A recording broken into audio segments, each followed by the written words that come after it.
Nessa aula, nós vamos estudar a escala CARS.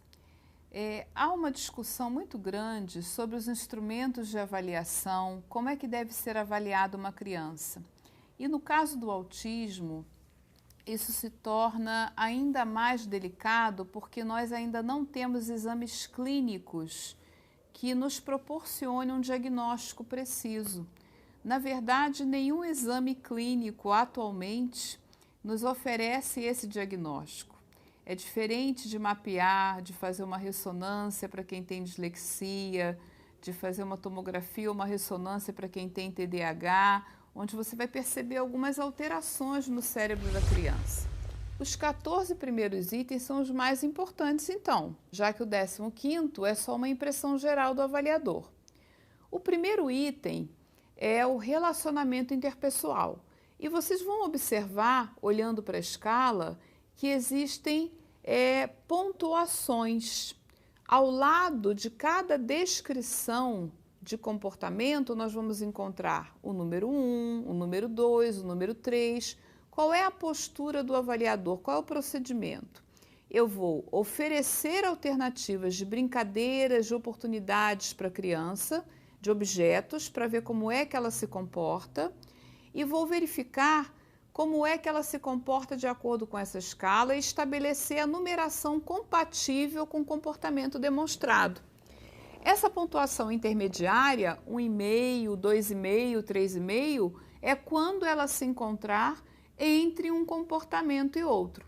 Então, o primeiro item que nós vamos avaliar é o relacionamento interpessoal, sabendo que é uma das dificuldades encontradas pela pessoa com autismo, segundo o mundo dos típicos, dos neurotípicos. Eu considero que ele não se relaciona da mesma forma que eu. Então, como é que ele se relaciona? Eu avalio e marco este item. Num segundo momento, o segundo item a ser avaliado é o da imitação. Em que medida ele imita? Ele imita de uma maneira favorável, ele imita de uma forma considerada adequada, favorável à aprendizagem, capaz de promover a cópia, ou ele tem aquela chamada imitação atrasada, que não é nada benéfica, porque ele repete slogans de desenhos animados, repete slogans de filmes, repete frases sem finalidades. Essa imitação não é nada produtiva e nós vamos precisar dar uma direção para ela na hora das intervenções. Na hora de avaliar a imitação, eu vou proceder da mesma maneira. Onde é que ele se encaixa e qual é o padrão de comportamento que ele tem dentro desses itens. O terceiro item é a resposta emocional. O que nós chamamos de resposta emocional? Nós vamos chamar de resposta emocional se ele chora numa hora em que a nossa cultura diz que é para chorar, se ele ri no momento de lazer em que a nossa cultura diz que é um momento engraçado para rir. Enfim, se as emoções são compatíveis com as situações ou com os ambientes. E por que isso? Há relato das famílias de que às vezes as crianças choram do nada, choram sem motivo para nós. Nós não sabemos o que está sendo processado naquele mundo anterior. Mas uma criança pode chorar copiosamente sem que não haja nenhum motivo aparente para isso. Da mesma forma que ela pode apresentar gargalhadas sem que não haja nenhum motivo aparente para quem está em volta para isso. Então, de que forma? Aí também entram as birras, o comportamento irritado. Depois, nós temos como item 4 a expressão corporal, porque o corpo fala. Então, eu posso ter uma criança não verbal, que não fala, mas que consegue nos comunicar muito bem com o corpo, apontando, fazendo expressões faciais, demonstrando com gestos e com a linguagem corporal que ele está aborrecido ou feliz, e eu vou ler esta emoção a partir da minha observação. Um quinto ponto extremamente importante seria o uso do objeto. O que é o uso do objeto? Já falamos isso em aula anterior. Ele usa uma escova de cabelo como escova de cabelo, ele usa um aparelho de telefone nas brincadeiras como um telefone. Significa o quê? Que ele está imerso numa cultura e está se apropriando, ainda que não demonstre muito isso, o que é que essa cultura dita. Então ele usa um carrinho como carrinho, ou ele vira o carrinho de cabeça para baixo para poder rodar as rodinhas, brincar com as rodinhas. Uso do objeto significa se ele faz o que tem que fazer com cada objeto que foi programado e criado pela nossa cultura, com os artefatos culturais. No item 6, nós vamos verificar em que medida a nossa criança está aberta à adaptação a mudanças, porque nós sabemos, pelo contato com a literatura que temos, que alguns resistem muito à sua rotina, e que se você modifica o horário de se alimentar, a forma de dar o banho, o itinerário de um transporte coletivo, ele se desestabiliza. Então, é uma criança aberta à mudança de rotina, é uma criança que então também não tem tantos comportamentos repetitivos e que vai ser aberta mais à aprendizagem. Bem, a rotina ela é importante, precisa ser respeitada, dá estabilidade ao sujeito com autismo, mas não pode de maneira nenhuma alimentar comportamentos obsessivos. O item 7 fala do uso do olhar, que é uma das primeiras coisas que nós vamos avaliar desde bebê.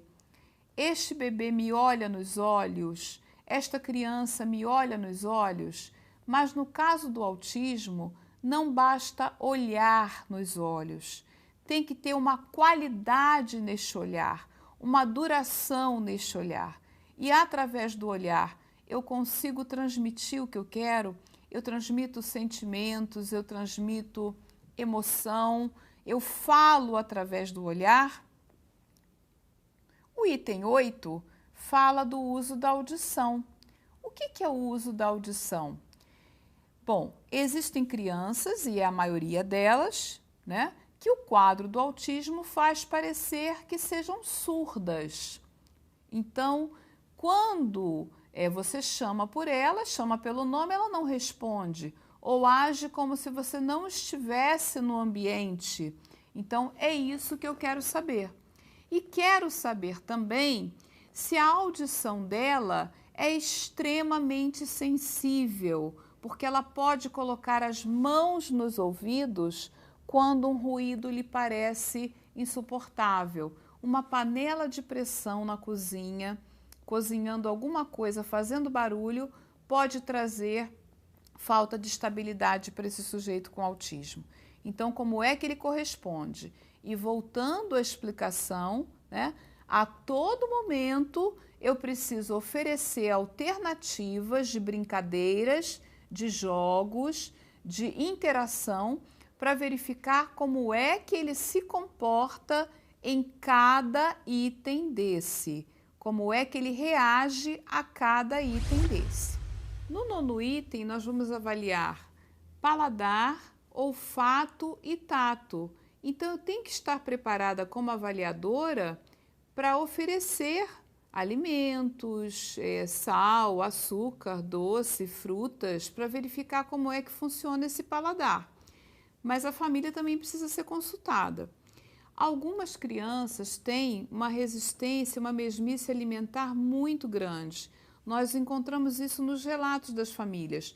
Eles não suportam comida salgada, eles não aguentam, só comem comidas doces, mingau. Alguns se alimentam anos a fio só de iogurtes, de macarrão semi-pronto.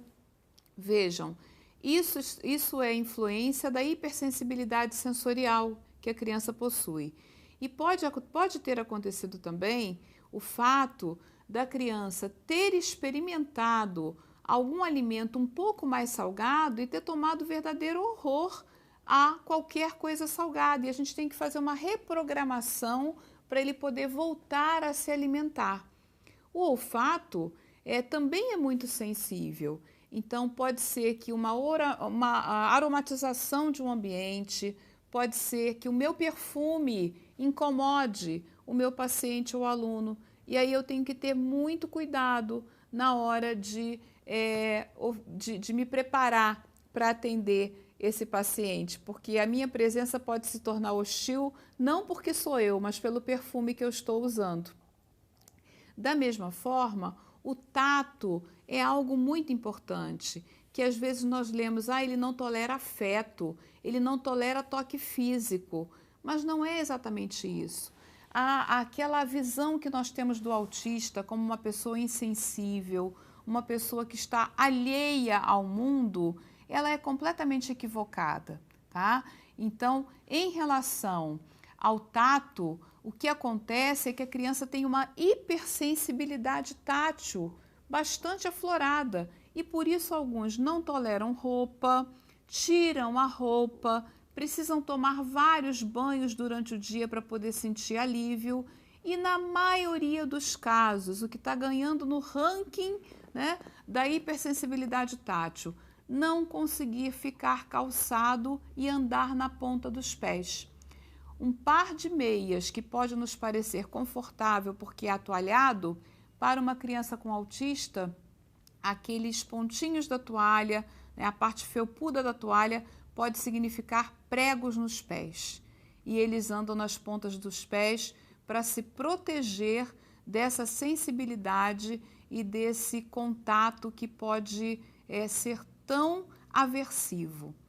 No próximo bloco, na próxima aula, nós vamos concluir a escala CARS com os 5 itens que faltam e vamos verificar como é que ela é útil nas nossas avaliações e nas nossas intervenções. Nós vamos aprender a pontuar essa escala e depois, a partir dela, também traçar algumas metas de intervenções para os nossos alunos e pacientes.